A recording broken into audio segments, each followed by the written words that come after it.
Good evening. It is commonly thought that the most challenging physical undertaking that a human being can take on is completing a marathon. And while this challenge may seem incredibly foreboding and colossal, there are a few tips and warnings that can help you, friendly advice that can help you along the way complete your first, maybe third, or 10th successful marathon. I will talk about 3 key factors that can contribute to this. Firstly, discipline. Secondly, diet. And third, drive. I will go through all 3 of these points, including examples from my personal experience of completing a marathon, and hopefully give you some advice for completing a marathon successfully. Firstly, discipline. If a runner is considering tackling a marathon, he must realize that there is a huge amount of discipline to be had and a huge amount of exercising that is coming his way. As you can see by this chart right here, the amount of time that a runner has is split into 3 major categories during training.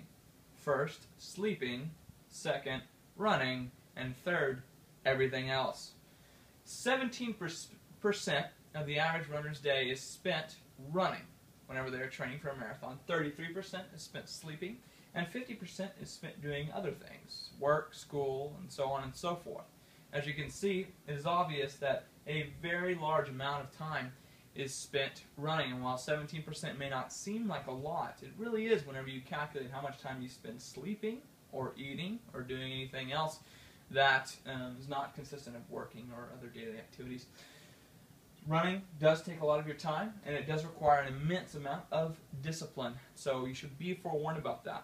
In my personal experience, I can testify that I have ran close to 40 miles and even upwards of 70 and 80 miles a week preparing for the marathon, and it does take an incredible amount of discipline, encouragement from friends and family, and commitment to the task at hand, so it is not something to be taken for the lighthearted.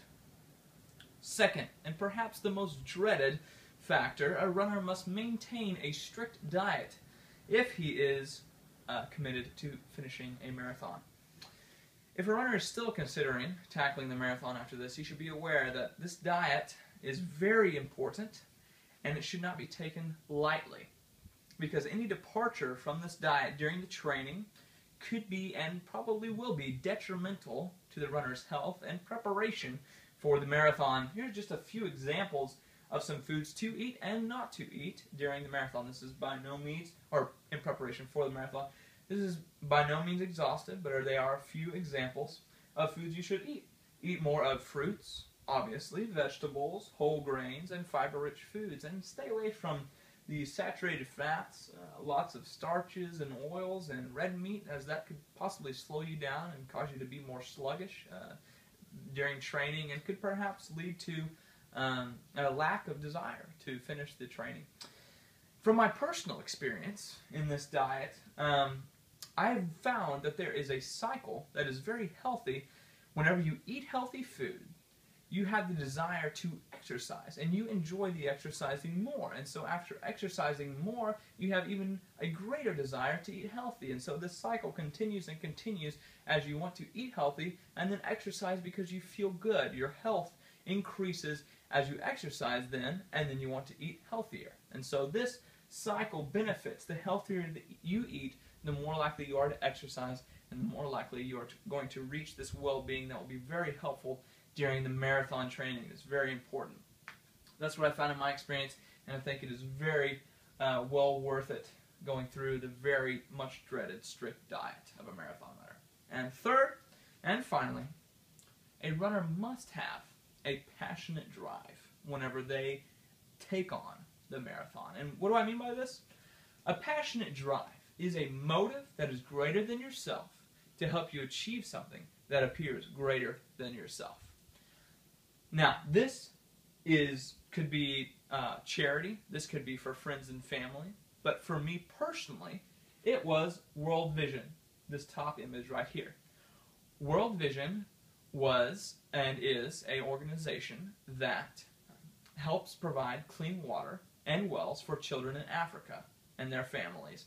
And by raising money for this organization, I knew that for every mile I ran, a new family in Africa was able to have access to clean water.